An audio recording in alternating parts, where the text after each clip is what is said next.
first started playing drums, I played a 5-piece kit. I think it was a little 5-piece Tama Swing Star, single kick, 3 toms and a snare, which is essentially what my Roland drum kit was when I first got it.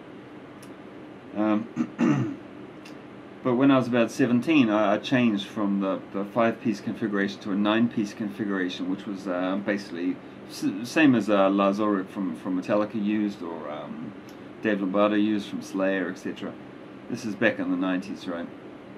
Actually, it was back in the late 80s when I first got my first 9-piece kit when I was still a teenager.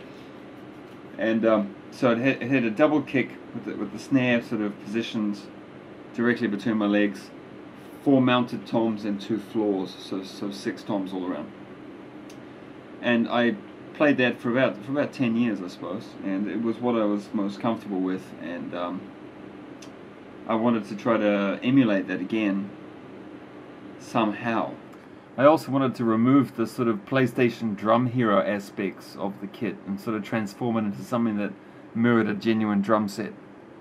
So this is a little video to show you how I tried to emulate it as much as possible. You can see my drum set behind me.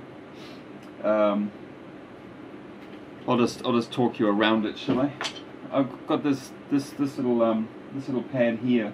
I actually bought it before I bought my drum set. It was the warm up to buying the drum set, because I wasn't too sure whether I was going to get back into drumming seriously or not, or whether I was going to race out, spend a couple of grand on a drum set, fiddle around with it for a week and lose interest. So I got the little pad just to practice sort of the rudiments and the sticking and so forth, to try to get my wrists back into shape.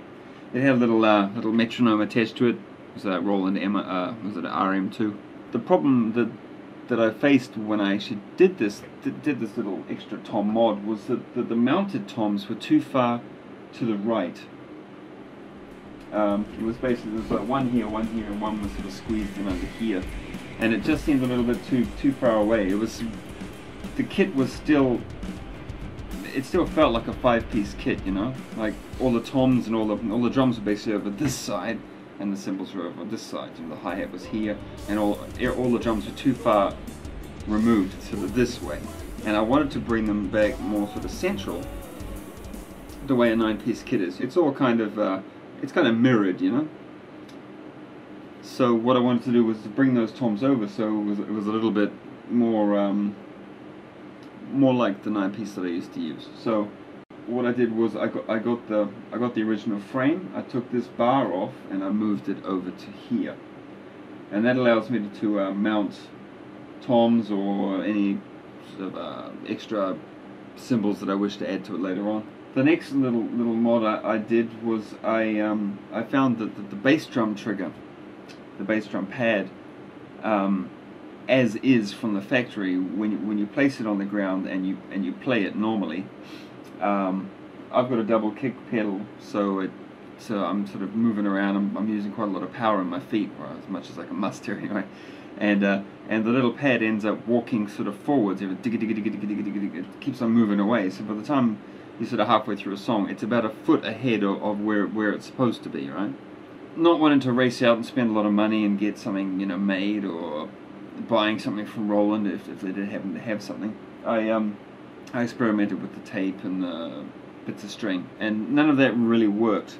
Well, it did kind of work, but it just looked really messy. And because I'd moved that central bar over for this tom to be over to the left a bit more, it meant that there was less structural sort of stability. Because that little crossbar down there is gone, the whole thing can actually warp, because there was only one bar. This bar underneath here, there's only one bar that connects the left and the right legs. So if that twists, then the legs can twist like this, right? So the whole drum set sort of falls to the left or to the right.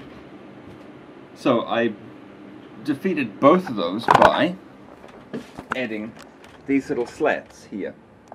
Doesn't look the prettiest, but basically it goes in front here, behind here, and then in front again. This one goes behind, in front, behind, in front, behind, in front, behind, in front, behind.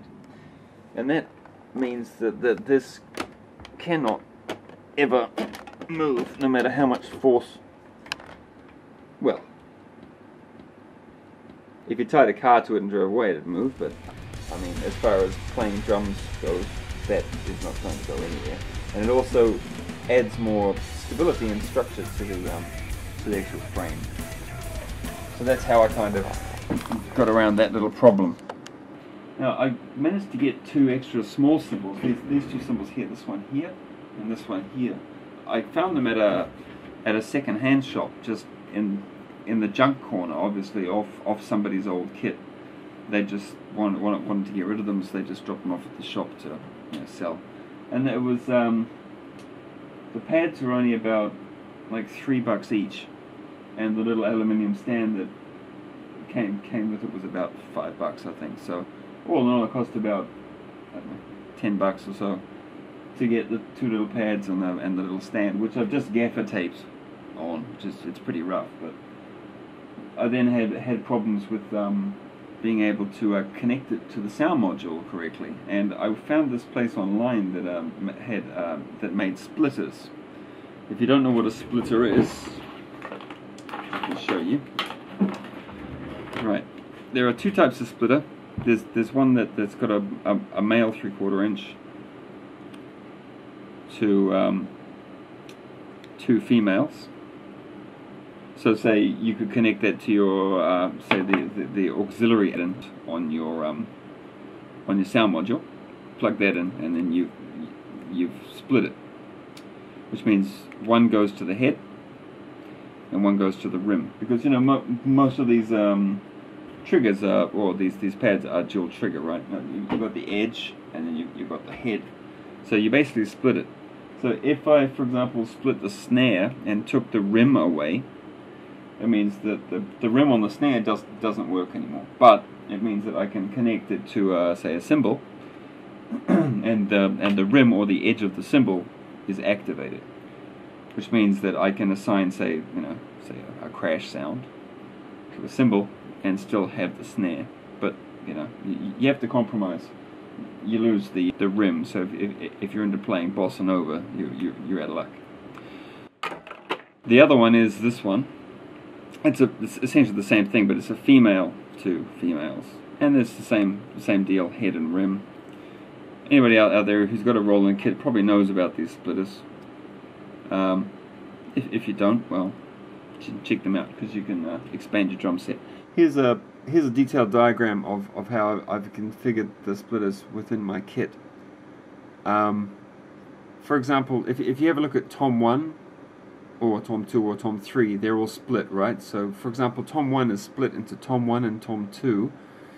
So if I hit the heads of Tom 1 and Tom 2 simultaneously, I only actually get one sound. One of them gets cancelled out. Sometimes both get cancelled out, because I don't know why. I guess the sound module gets confused as to why there are 2 trigger signals at the same time. So when you're using splitters, be careful, because you then have to modify the way you play drums to counter this little problem. So what I tend to do is I can hit Tom 1 and Tom 3 simultaneously, and Tom 2 and Tom 4 simultaneously. So when I need to like go, you know, whatever, using 2 toms, I'll pick 1 and 3 or 2 and 4. I won't hit 1 and 2 together or 3 and 4 together. Okay, so if you are going to use splitters, watch out for that little problem.